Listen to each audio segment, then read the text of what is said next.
Welcome to Titans for Life. My name is James, otherwise known as Big Sportsman on YouTube. You'll see me on YouTube communicating as Big Sportsman or Titans for Life. It's the same person. I just have a personal account and then, of course, my YouTube account for Titans for Life. Thank you for joining me today. This channel is dedicated to the Tennessee Titans and their fans, and I ask only one thing on my channel. Please be nice to one another. That includes whether you're a fan of the Titans, not a fan of the Titans, a fan of another team. We don't come down on other people for being fans of other teams, stuff like that. We communicate, we talk with them, we walk through some things with them.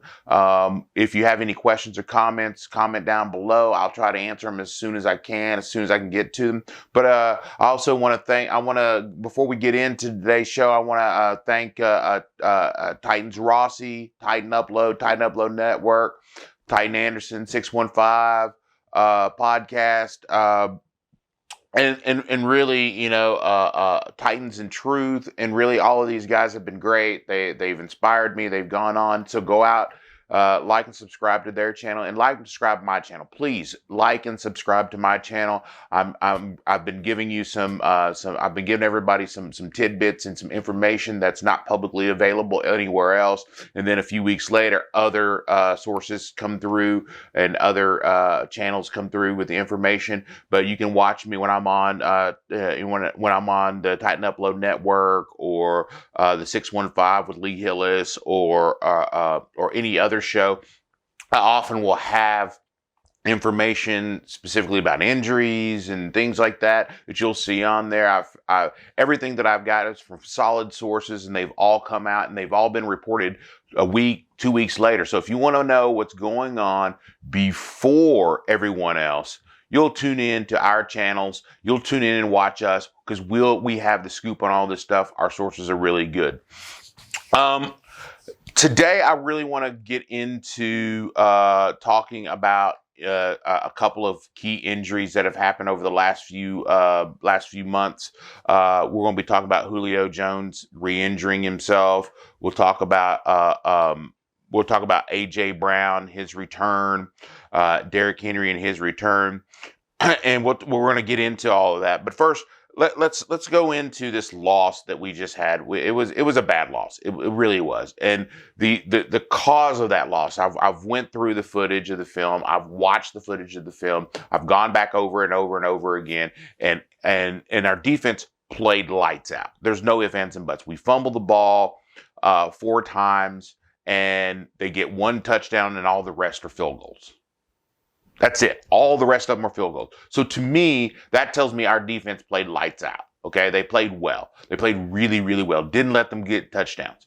All the Titans have to do is not fumble the ball. Don't turn the ball over. We win games. Every game that we've lost this season, every single game that we've lost this season has been because of turnovers. Turnovers. Don't put the ball on the ground. That's it. You're going to get those. There's probably 3, I think I counted 3 out of the whole season that were kind of understandable. 3 turnovers that were kind of understandable. One of them was a misread by the receiver. The receiver didn't run the wrong route. He just ran the wrong stem off the route. So that's kind of understandable because he was only seeing half of the field, and it was really hard to identify because the corner played his role to perfection. You cannot ask the corner to play any better than that. That was just a good play. It is what it is. Another one was a fumble in the Patriots game where they just, before he could go down, they just managed to pull it out. He was holding the ball correctly. He was doing the running back was doing everything he could do right.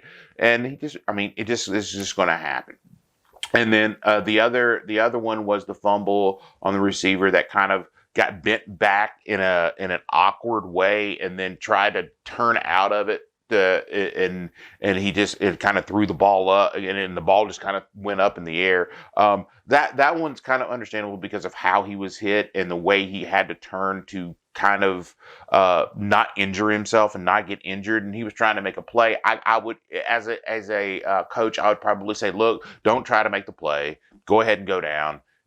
Live to fight another day. Let's not turn the ball over here. At worst, if it's on third down, at worst, we're punting it away, and we're making them drive an extra 40 yards down the field, extra 50 yards down the field to get into scoring position. So just don't put the ball on the ground. That's the thing. All the Titans have to do to win these games is to stop putting the ball on the ground. Stop it. That's all they have to do. And so that this key loss that we had, we could have controlled everything.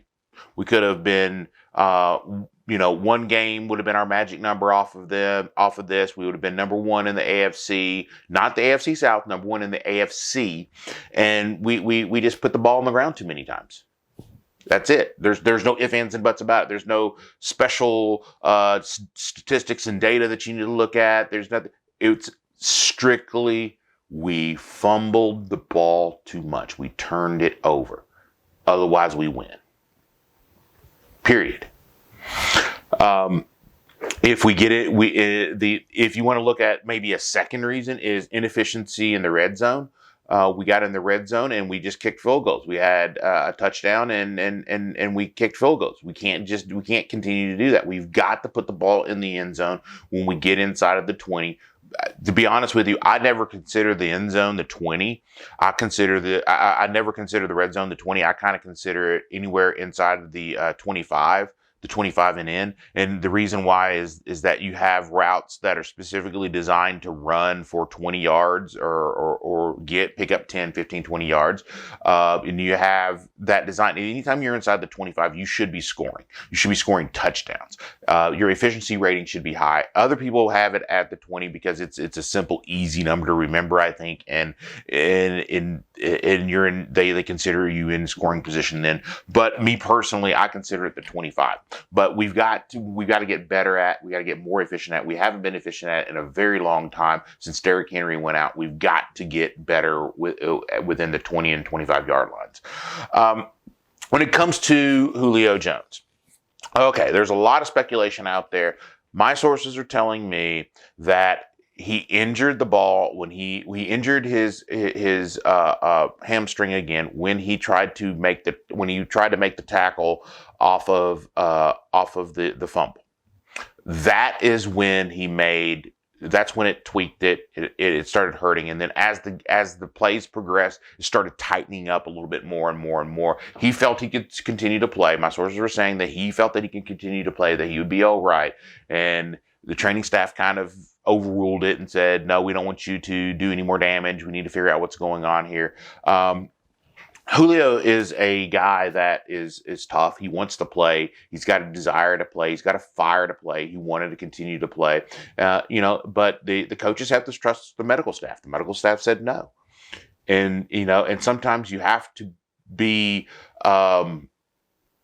the look out for the player's best interest, and I think that's what the training staff was doing, and that they were trying to look out for Julio's best interest. He may not like it, we may not like it, but the player safety is a premium. So if you don't feel that this player can defend himself or can go out there and come off cuts and make and be okay enough to defend yourself out of that cut, then you can't put him out there on that field. Because he may have to make the cut, even if the play isn't designed to make that cut. He may have to make that cut just out of necessity of how the defender is playing. So you can't put him out on the field if you think that that's going to happen. And that's what's going on. Now, Julio's injury is an injury that a lot of people just don't understand, and the Titans really haven't explained his injury. They don't talk about injuries, but I have some sources that told me that Julio Jones's injury is the myotendinitis junction. It's abbreviated MTJ. You'll hear a lot of people talk about, well, it's an MTJ issue, and that's where the hamstring. The hamstring is a long piece, and it turns from and part of the hamstring is muscle. Part of the hamstring is a tendon, and it looks kind of like this when they meet. They kind of go together like this. and they interlock similar to this. I can't really, do the best impression of it, but you kind of get the gist. Okay, so the palm of my hand right here would be considered the tendon, and it kind of goes like this, and it goes up, and the tendon is what attaches to the bone, and there's a junction there where it goes from muscle to tendon, and it's that junction that is most prone to being injured, but it's also the most prone to be not easily repaired, or not easily healed from, because tendons and muscles are different. There's not a lot of blood flow in that area, and that area becomes what happens is because there's not a lot of blood flow in that area, what ends up happening is scar tissue builds up in that area, and scar tissue is not as flexible as tendons, and it's not as strong as muscle. So what ends up happening is you keep tearing it over. You keep tearing that scar tissue, not the tendon, but the scar tissue over and over and over and over and over again. And that's what's been going on with him. This junction is, there are things that can be done to repair this so let it heal on its own. And it's more involved than the protocols that I'm understanding that the Titans are employing, which is resting it, icing it, and then heating it, and then it's more involved than that. There's special protocols that go into place for this that haven't been adopted by the Titans yet. But other teams do use them. So, I just don't know how to say that he needs to be treated for that. Okay. Now this treatment takes a while to happen. So maybe in the off season, maybe they can Julio can go out and get this done, or the Titans can go seek second opinions on how to handle this. But Julio, did want to play, and he just couldn't get out there, and it is what it is.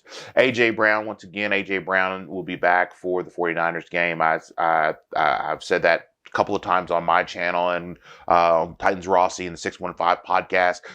If you go back and watch those, I said that weeks ago, when he would be back, when they would be looking for him to play, that kind of thing. And guess what? Sources were right again, and here he is. He's going to be back for this 49ers game. Julio Jones may be able to play. Don't know. I think it's going to be more of a pain tolerance issue at this point, whether or not they think he can defend himself while he's out there. And Derrick Henry's return, I'm looking at sometime. On the 615, me and Lee were talking about this. He thought it would be right after the game. I think it's going to be next week, and it's just a timing thing. I don't think that, if you look at it from a perspective of coaching staff, it gives you no advantage to bring him back right after the game. They're not going to be practicing. It's Christmas. They're not going to be out there on the field. It's Christmas. It's a long week because they're playing on a Thursday instead of a Sunday, so it doesn't really matter. You can bring him back on a Monday or a Tuesday or a Wednesday. Now, don't expect him to play. Just don't expect him to play at this point. Expect him to get out there with the practice, get back into practice, get back into game shape, which is different than being in shape. Game shape is a lot different. So look for that to happen this week. Look for some moves to happen next week when it comes to Derrick Henry coming back. I think, they may even wait till late next week. I just don't know when they're going to do it, but I know it's soon. And this is the target that I spoke about several weeks ago. This was the target time for him. We're falling within that target time sometime immediately before or sometime really close after the 49ers game. And here we are. And this is probably when we're going to start seeing a little bit more about it. But you're going to start seeing it on the prime outlets, on the big outlets, Fox, ESPN, NFL Network. You're going to start seeing that soon on there. So, but just know that you can watch this show here or any of the Tighten Up Blood Network shows or anything that I'm on, and I can provide you with a little bit more information over that time. I think the Titans are not in. I don't think they're in as much trouble as everybody thinks they are. Everybody needs to take a deep breath, chill out. It's okay. Look, it's okay. The Titans still control their own destiny. They still have a few games that are coming up that the Titans should be able to win. And I think the Titans can close this out. Can close out the division pretty quickly here. There are some issues that I see with the Titans, and the issues are inefficiency in the red zone, as I stated earlier, and turning the ball over. Two things that no team, no matter how good they are, can do. And so let's just remember, let's tighten up that like button, like and subscribe, and keep it real. Always keep it real.